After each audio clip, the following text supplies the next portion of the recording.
Welcome to Loyalize, a podcast brought to you by D Squares about customer relationships and retention. I'm Yasmin. and I'm Bob, and on this podcast we invite world-leading experts to dive into the world of building strong loyalty. So today I'm really excited to be joined by Amanda Cromhout, loyalty celebrity and global authority on loyalty. Welcome, Amanda. Thank you so much for joining us. Thanks, Yasmin. It's such a pleasure to be with you. Thank you very much. Actually, I was trying to formulate the perfect questions for this podcast, but then I thought to take a leaf out of your book and try to simplify it as much as possible. So again, I'm really thrilled to have you on. I also did a mini survey and I asked people if they were in a room with Amanda Cromhout, what would they want to know? And the resounding answer was everyone wanted to know more about your story of resilience and recovery and how you turned something that was quite terrifying and painful, as you write about in your book, into something really impactful and, of course, for good. So I was wondering if you could shed some more light on that. Oh, Yasmin, with pleasure. It's probably the thing I most love talking about because the output is so beautiful. So as you say, in Blind Loyalty, we talk about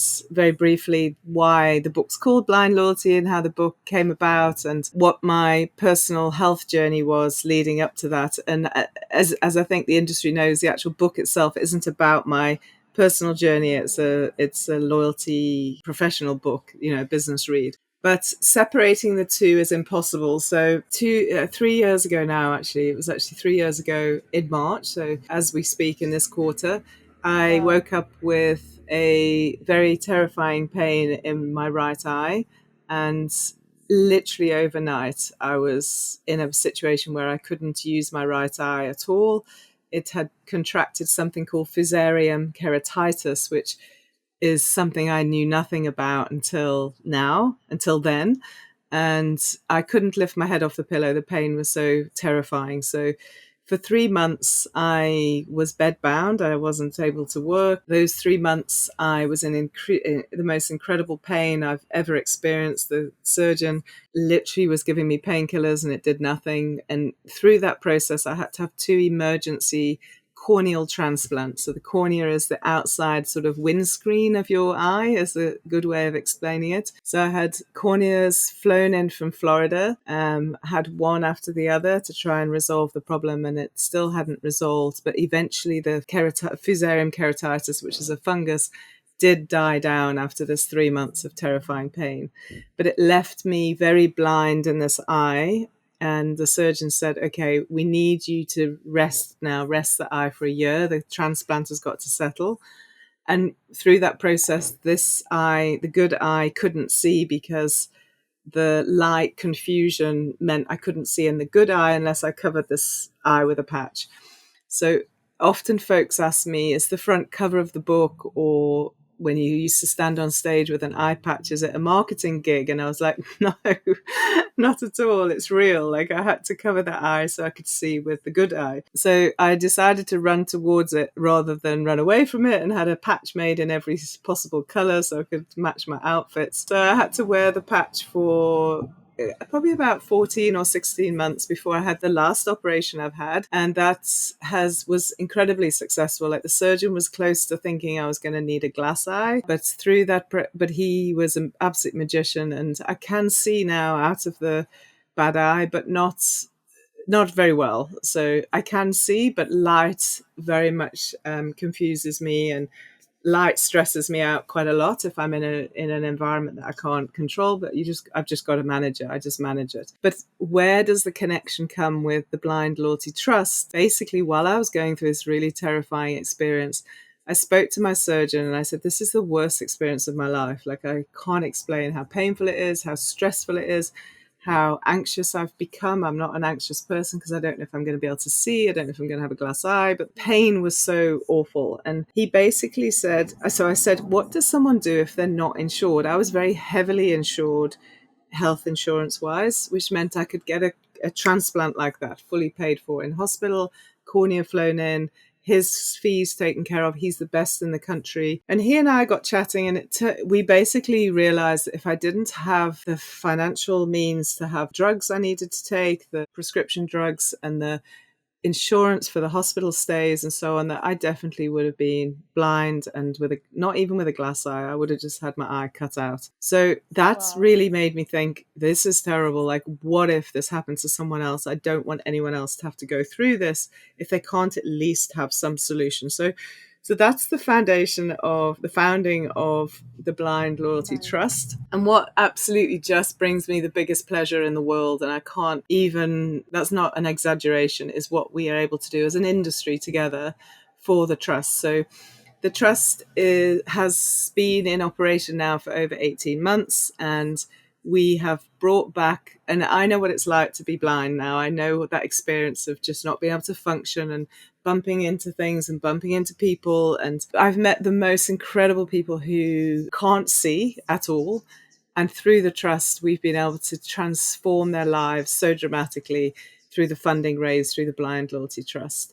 And what's really fabulous as well is in the rural communities in South Africa where we're helping people, often if granny is blind in both eyes, the grandchild is kept away from school to look after the grandparent, because the grandparent. So yes, so not only are we changing the life of the mother or the grandmother, but we're changing the life of children who can go back to school, or adults who can go back to work instead of looking after their elderly parents. And the family unit as well, not just on an individual level. Totally. So it's a real privilege and an honor for me to go to the rural communities when we fund a surgery day and watch the life transformation of just amazing individuals, and seeing them the next day when they can see in their celebrations and their gratitude and their togetherness and how they pray and say thank you and celebrate. It's a very special experience. So through the trust, we're raising funds, as I think many of the industry know, because many are supporting. So you held up the book. So 100% of the profits from Blind Loyalty go to, there we go, 100% of the profits from Blind Loyalty go to the trust. So Truth, my company, the consultancy firm, doesn't take any money from that. I personally don't take anything. Then we have the Relate bracelets that's around the world. We're managing to get loyalty professionals to buy and to share and to use at conferences. All the profit from these Relate bracelets go to the trust, and we've got a string of different designs, and lots of companies are supporting us, lots of brands are supporting us. And then one of the most sustainable fundraising ideas that we have in place is the redemption of loyalty points. So we have 3 brands who are able to do that, and my plea to the industry is, anyone who wants to support the Blind Loyalty Trust and who's in a brand who has a redemption into charity option, please consider the Blind Loyalty Trust. And any company listening to this who may be doing a conference, or if you're a retailer and you can sell the bracelets, or a conference, you can give away the bracelets and you can co-brand them with your brand. So it's multifaceted. We're not trying to ask for just pure money. We're asking for, you get books, you get bracelets, or redemption from your customers. The final way we're raising funds at the moment, up until about June, is something called Run for Vision. Yes, I read that you're a marathon runner. You've done Ironmans. Yeah. Yes. So I'm a bit of a head case in that sense. So I personally will be running my 9th Comrades Marathon, which is an ultra marathon of 89 kilometers in June. And that is my journey for raising funds. But I'm not asking anyone to run 89 kilometers. I'm asking anyone who could run or walk 4.2 kilometers. 4,200 meters. Why 4,200 meters? Because it actually only costs us in South African rands, 4,200 rands, to give someone their sight back if their blindness is reversible. Your story, honestly, and the way that you've transformed it, and like you said, it's multifaceted, and it's clear that every single activity is well thought of and all based around your journey of like resilience. And I find that really inspiring. And I think it's interesting how adversity like reshapes our purpose. And I mean, aside from your book being a great way to make that sort of impact for families and individuals.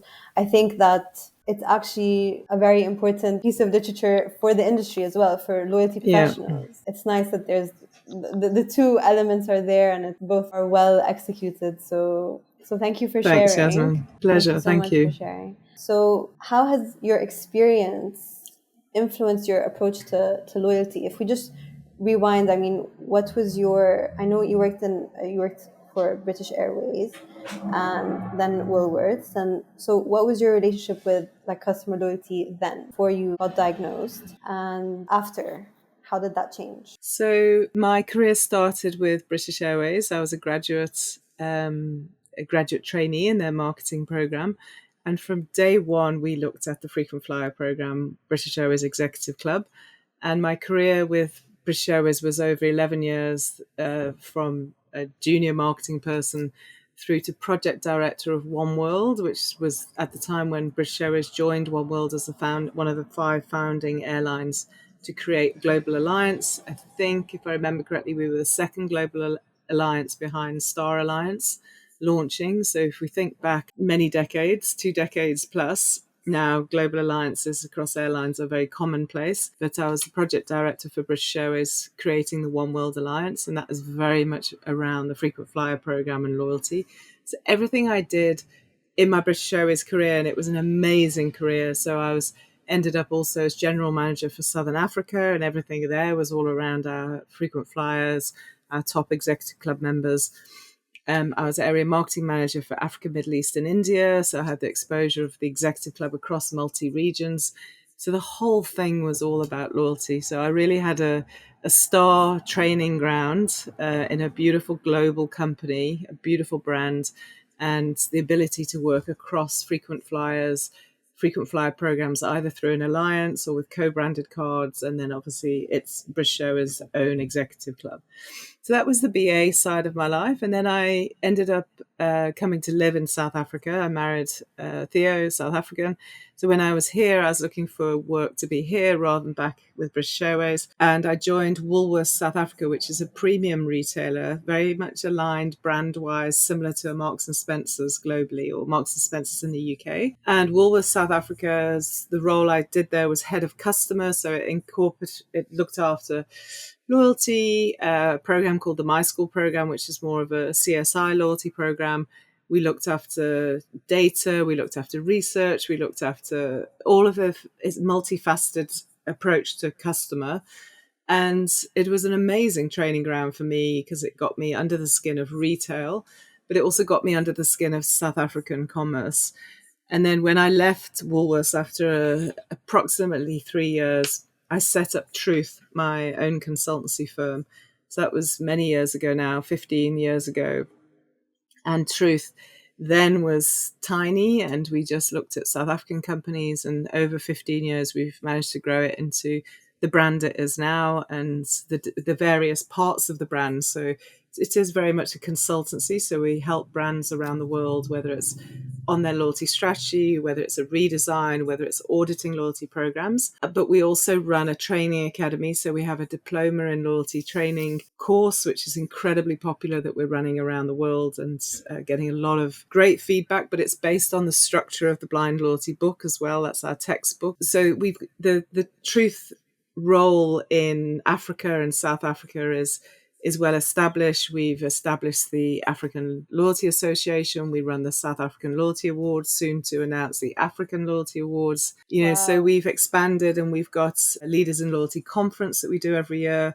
So everything loyalty, effectively, we're pulling through the Truth brand. So I did say we had an event last night for our top customers, and I just said to the industry last night, we're really fortunate to work in this industry. It's like a family. And I feel the same when I go outside of South Africa. That was a South Africa event, but when we meet up I saw on the book you had Global Connect. So when we meet up in Dubai, or we meet up last year, I had the opportunity to speak also in Australia. I've just been to India to speak. When we go to all these different parts of the world, I feel like the loyalty people I meet is a big family. It's quite a unique industry. And I believe that's why I'm able to to do the approach I do with blind loyalty, because I speak from the heart and I approach people from the heart, and people respond because we're actually a big family working, making this industry as best we can. The words that you've been using around loyalty, trust, truth, simplicity, and recent podcasts as well, I like to ask the question, if you could describe loyalty in 3 words, what would they be? And one of them said family. And that ties really nicely with what you're saying and speaking from the heart. And I guess at the core, and no matter how advanced the technology becomes and the AI becomes in loyalty, the core of loyalty is relationships. So Yeah. I think what you're saying is really impactful. I guess, so this is a good segue into my next question. So you've built this impressive career as the global authority in loyalty. For those who aspire to make a real impact in loyalty, what does that take? I think it takes hard work, like I have been working very hard at this for 30 years. Like, I'm not a youngster anymore. Try and keep myself young by running so far. Young at But heart. yeah, exactly. Age is just a number, right? So, Yeah. but I think it takes a lot of hard work, and loyalty is very much cuts across the entire organization. So if you want to be successful in a brand, for argument's sake, you can't, I don't believe just coming in from marketing necessarily gives you the kudos you're going to need to get traction. So I always encourage individuals to look at it from a very much broader point of view. Like, if you have an opportunity to work in operations, if you have an opportunity to work in strategy, opportunity to work in finance, go and do it. If you love loyalty, come back to loyalty, but don't start in loyalty and just stay in loyalty. Because some of the biggest successes, or actually the biggest failures in our space, come from a lack of buy-in from the rest of the business. That's often one of the biggest challenges, is great concept, great commercial viability, but if the business doesn't buy into it, it's going to flop. In fact, the last 2 days I've had deep conversations with a couple of clients in the retail space who are facing this as a real challenge because they just can't get the buy-in, but the concept's good and the commercial viability makes sense. So I'm a massive fan of ensuring that you understand the broader sense of the business. So when you stand up and you talk about this will work in the store because, or this will work to help impact your gross margin because, you can speak with authority rather than I'm sitting here driving a loyalty program and you've got to believe me because I say so. Like, that's just not going to wash its face. So but not everyone has that luxury to walk the journey of breadth before they end up in loyalty. So if you're in loyalty, don't give up on that and think, oh, wow, how am I going to get that experience? Just make sure you understand the different departments and make sure you work respectfully with a change management mindset with all of those, not supporting departments, leading departments that are going to make the proposition work. Because it doesn't work in isolation on its own. It's got to be so integrated in the whole business that the customer feels it at every touch point with the brand. It's not just that little thing in the corner anymore. It's a big strategic initiative that represents the brand. Yeah, and I think, like you were saying, the industry in general, there's a lack of that CLV mindset, that long-term mindset, and very much too much focus on the quick sell or the immediate effects.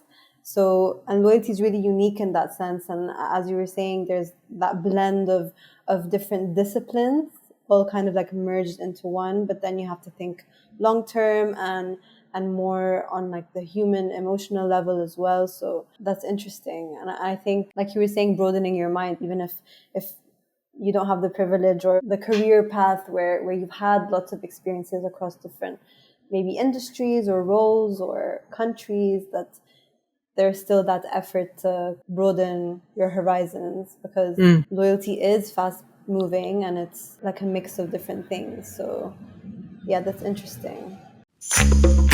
Let's keep the conversation going. You can now join our community on LinkedIn for more exclusive content, insights, and discussions. Simply search for Loyalize on LinkedIn. I wanted to ask you some questions. Radical truths. this is my Radical Truth segment, inspired by you. What's the ultimate truth about loyalty? So if you could describe customer loyalty in one sentence, what would that be? In one sentence, I think the ultimate truth, and the pun on the word truth, right? But is that your customer, when things go wrong, the customer will still forgive you, not just because of points and prizes. You know, if there's real loyalty, it goes beyond the loyalty program. It's brand loyalty, it's loyalty to the brand. So as long as you don't continuously go wrong, I think, you know, if you drop the ball with a customer, and you have true customer loyalty, they'll forgive you. Right. So you've created enough brands, enough trust assets, so to speak, that the loyalty program has played its role in that. But ultimately, you don't want it to go wrong. So, but that's just almost like a measure of, okay, I forgive this brand because I actually love them so much and they do so much for me through the loyalty program as well as their product and their service. And then they have to rectify where they've gone wrong. Yeah, so I guess that's where transparency comes in as well. And in chapter 4 of your book, I really liked, you likened so it was about data, and you likened the brand relationship with consumers to dating when asking for data. So as in like easing your way into it before the first date, not to break trust. I think that's a really interesting comparison because it shows the levels to deepening that relationship. And like you were saying, the forgiveness and that loyalty to the brand, it is about that full relationship and like, I guess, levels of dating as you go deeper into a relationship. So, okay.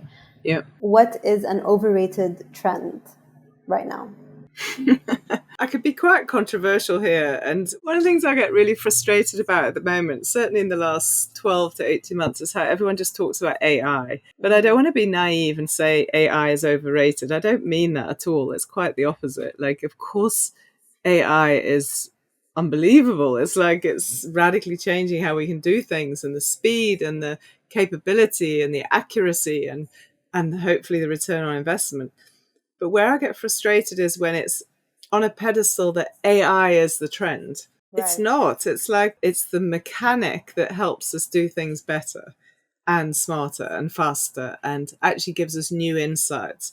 But it itself, I was talking not so long ago at a conference where I was saying we can now turn around campaigns in seconds, you know, and maybe the marketing person doesn't need to be involved anymore. They obviously anymore ever is impossible, but they've set up the campaign dynamics, they've set up the objectives of the segment performance, whatever the approach is, and they can not sit back, but they can kind of let the AI run itself and then assess and so forth. And in my Woolworths days, which as I say is over 15 years ago, we were running campaigns that had maybe 34 different segments. We had all sorts of scenarios where we were trying to pull out, well, what if this customer has open to buy? What if this customer's gone into bad debt? What if this customer over indexes in baby versus beauty versus... And we created all these different segments, executed it, and got a 700% ROI on a campaign. Wow. But it took 3 or 4 months to do that. With sticky notes on a big table and a big piece of paper and like, should we do this? What happens if we do that? What happens if we do that? So in my opinion, AI has just taken that 3-month process maybe down to 3 seconds or 30 seconds or 3 days. And obviously it can reduce costs and it can make things better. And the fact that we don't even need models anymore, it can be generated through AI as long as you count how many fingers they have and that kind of thing. So from that point of view, of course, it's fabulous, but I get quite irritated when I see it plastered on the headlines of whether it's someone's keynote or whether it's, I'm probably going to offend someone by saying this, whether it's a whole white paper about AI. It's like, okay, but that might be different because it might be the methodologies and how to apply it. And then hopefully we can all learn from that. I mean, I listened to this amazing podcast the other day around AI and I learned so much of it because it was actually practical. But it wasn't just saying that AI is the trend and this is a trend in loyalty. It was just saying this is how you can change how you do business. Obviously, it's helped and it's helping, but on its own, is it a trend? It's just the mechanic. It's a tool, exactly. Just It's a a tool. tool to how we use it is what makes the difference. Yeah. So what's an underrated trend? I don't know if they're underrated, but I feel that a lot of individuals in the business talk about emotional loyalty. That's not new. It's a fact. It's you have to tap into that emotional connection. Like I spoke about how loyalty in one sentence, that definitely had an emotional feel to it, that I'm prepared to forgive my brand if they make a mistake. But I think the underrated piece is around, and ironically, it comes back to where I sit with blind loyalty. It comes back to how the loyalty program can play a role in your authenticity as a brand and the purpose of your brand. So I believe once your customers, your members come on a journey with you through the loyalty program, you're starting to build that trust. And if you get it right enough, you get close enough to customers to really build enough trust to go deeper. As you said, you go through the layers as you get closer to a customer. And then whether you are supporting blind people in the rural communities, or whether you're supporting children, or whether you're deforestation, or whatever the journey is, and there's a lot of good literature out that I've read recently around the role of loyalty programs in sustainability, but brands aren't necessarily grasping it, or their customers aren't necessarily grasping it enough. For example, one of my favorite examples of a loyalty program that A, gets results, but B, for the right reasons. So it was on Paula's Let's Talk Loyalty show quite a while ago, called Power Shout, from Genesis in New Zealand, where they were rewarding customers for reduction of energy consumption. So in practical terms, it's saying, we'll reward you for spending less because we're an energy supplier. So in a commercial environment, you're kind of going like, whoa, how can that be profitable? How did that get through? How does that work? How does that get through the board sign-off process? But actually the customer lifetime value of customers increased because tenure increased, because customers then didn't switch energy supplier trying to find a better deal. There was a level of trust, a level of authenticity. Together we can reduce energy consumption, but we'll stay with you for longer. So, and customers would join that program because this program had a point of view, this program had a commitment to sustainability. So I don't have the facts of how the commercials of that were approved or how well it's doing every day, but the principle of it I really like. If more brands could think like that around, you said it at the start, is it short-term wins or longer profitability or customer lifetime value? I think the industry, if the industry can get brands to think more like that, I think it's a win-win. But I particularly like it around using your loyalty program for the right purpose, as well as just pure sell and pure commercials. Yeah, and I guess in a sense that also is kind of like building a community committed to that same purpose. And yeah, that's really interesting. I mean, I wouldn't want to switch because I know I'm making a difference. I know that it's simple, like it's top of mind. The impact that it's having is top of mind. On that, I wanted to move on to sort of like the future of loyalty. So I've seen more job titles with personalization in the title, which I think is very, very interesting. So I wanted to ask you, how are jobs evolving in the loyalty landscape? I think they are evolving, and that is actually how AI, ironically going back to what I was sort of teasing about earlier, is going to change a lot of the role structure. But at the end of the day, depending on the different roles in a loyalty ecosystem, so there still needs to be strategy, there still needs to be change management, there still needs to be the broader understanding of how the whole business works. You can't just plug and play and press a button. So I do believe that the grassroots level of execution of loyalty may change or is changing, and AI plays its role in that, and great technology plays its role in that.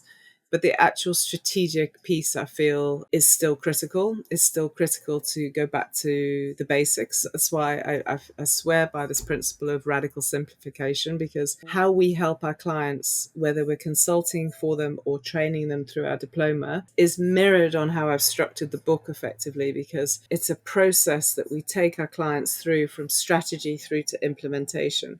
Now, parts of that process could be rapidly implemented or just changed through technologies and AI.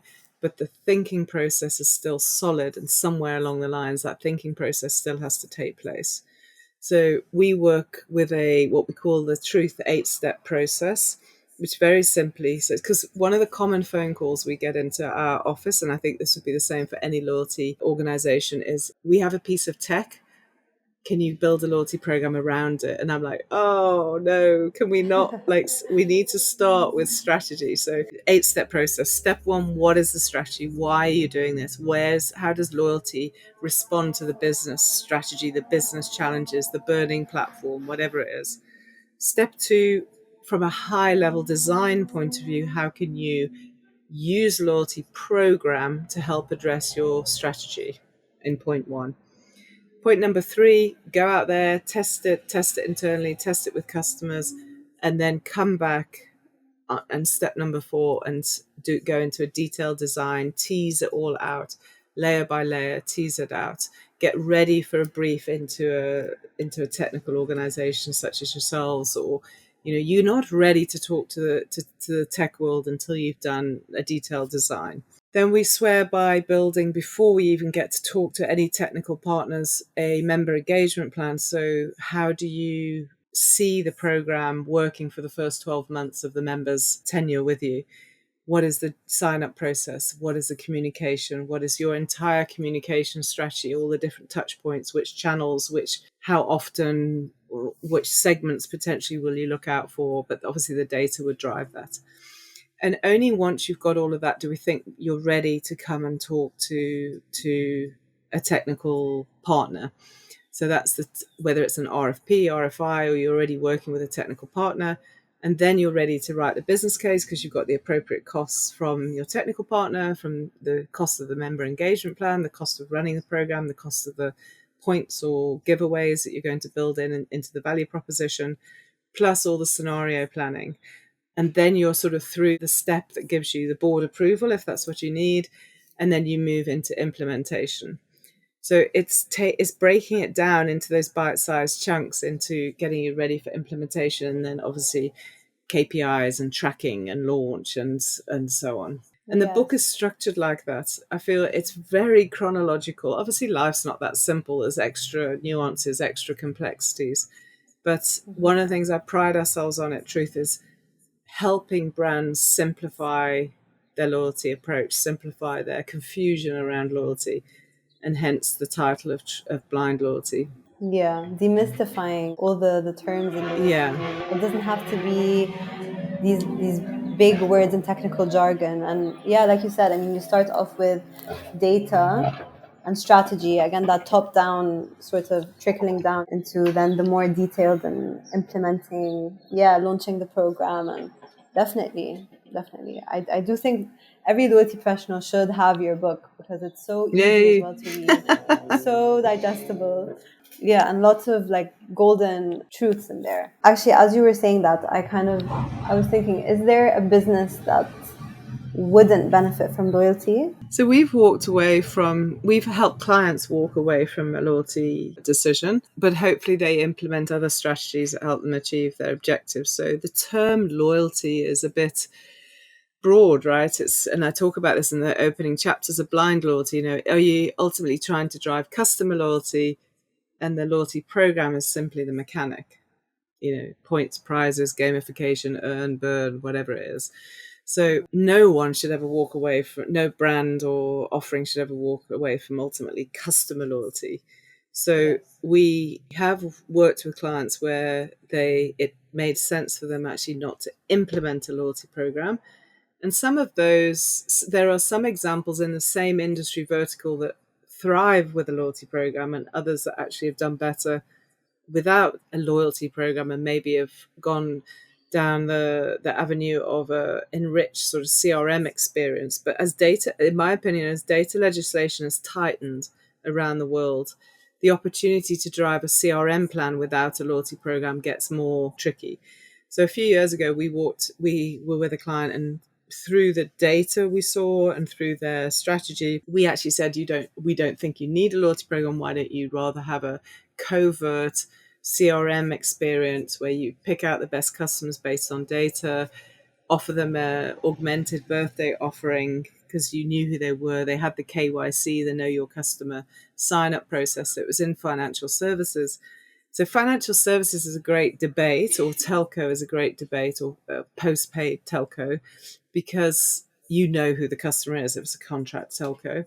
But obviously in retail, you don't know who the customer is. You don't know the customer unless they sign up to some element of offering with you, permission based and so on. But there are some organizations that bypass the retailer and offer loyalty programs. There's a couple of examples here where the name of this organization is called Snap and Save. You effectively sign up to them and they bypass the retailer and you get discounts off FMCG merchandise that's been negotiated on your behalf, but at scale, and you go to any retailer. But the retailer then has no relationship. And in most cases, it's the other way around. The FMCG brand has no relationship with the consumer or direct relationship. So it's actually, I'm skipping around giving you an exact industry vertical because I've seen examples in both where it's worked with and without, depending on the scenario and depending on the life, almost like the life stage of that industry as well, and the life stage of data legislation. And I guess the size of the company across industries. Retail and FMCGs, what is a common thread between them is probably the large customer base that's kind of faceless, I guess. More of that physical to digital persona. And you said in your book, CRM is a widely misunderstood term as well. So it's nice to see the impact that CRM tools can have in the absence of a real loyalty program. If you could add one more blind loyalty truth that's emerged for you in the past year since publishing your book, what would that be? I always joke, the minute you press play on publishing a book, the minute it goes to print, it's out of date. The second.